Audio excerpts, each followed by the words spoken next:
Gulat malala sa tulong na ito para sa college students. Akala nyo ba may libreng cash assistance pa sa AICS? Pinapaniwala kayong may 4,000 ibibigay agad. Ang totoo ay inalis na ang direktang bigayan ng pera. Pinalitan na ito ng Tarabasa Tutoring Program ngayon. Isang malaking project ito para sa mga college students, lalo na sa mga nag-aaral sa public at state universities. Imbes na pumila sa wala ay kukunin kayo bilang tutors. Tuturuan nyo ang mga grade schoolers na hirap magbasa.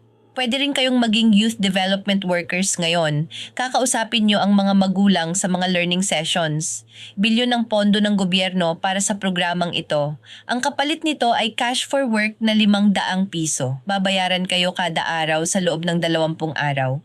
Wala nang libreng pera na ibibigay ng walang kapalit. Kailangan itong pagtrabahuan para makatulong din sa iba.